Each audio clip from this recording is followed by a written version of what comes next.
fighting or serving.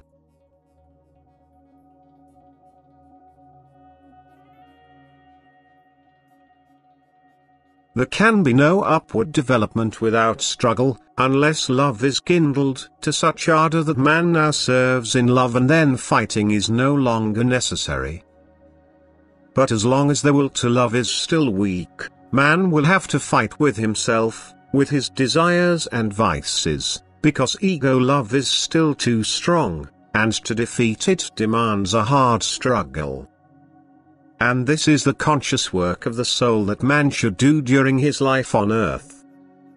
As soon as he has reached a high degree of love, all ego love in man is suffocated, and he will only be devoted to his fellow human beings. He will serve in truth because love drives him to it.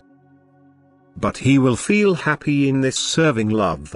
As long as ego love still dominates a person, it is difficult for him to understandable that serving charity could make him happy, because he always wants to claim for himself what the unselfish neighbor love, however, voluntarily. But man changes in feeling and thinking when he has given up his self-love. He now recognizes the inner happiness in works of charity. It drives him to intervene in a helping way. The love within him is the driving force that he cannot resist. Any struggle with himself, with desires and vices, has come to an end, and he will only ever work on himself to still discard all faults and vices that limit the degree of love. And he will also achieve it, because now the divine love principle prevails, and because he is always less oppressed by the forces which are without love. Which is why he now also no longer needs to fight against the forces, because his love repels them. Fight or serve. Only in this way can you develop upwards, but your free will always belongs to this, because as soon as this is not ready, you will succumb in the fight and deepen more and more the I love in you, and then the opponent has an easy game. Then the ruling willing principle will strengthen in you. You will take advantage of your fellow men and deny them any love service. You will make yourselves a useful tool of the opponent of God, but never rise upwards. You must not abandon yourselves to this adversary without a fight, and you will also never be without strength if you earnestly want to defeat him, to defeat your own cravings and weaknesses, because this strength comes to you with an earnest will to win the victory.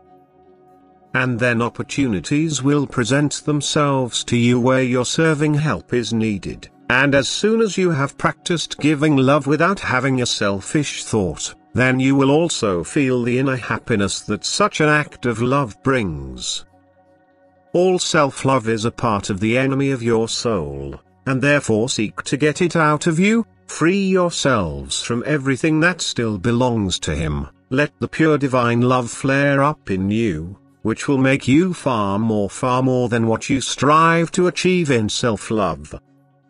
Fight against all desires in you and perform voluntary services of love. This must be said to you again and again so that you may successfully leave earthly life behind, so that your souls may mature for the spiritual kingdom, where only what they have done on earth in works of love will be valued.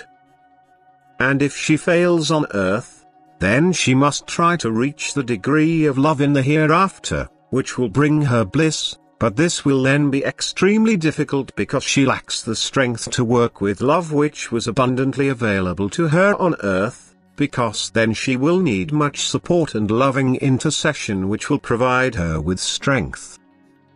And if it then uses this in an unselfish way by helping the unfortunate, then it will also progress upwards. Then it will no longer need to fight because it serves in love. Amen.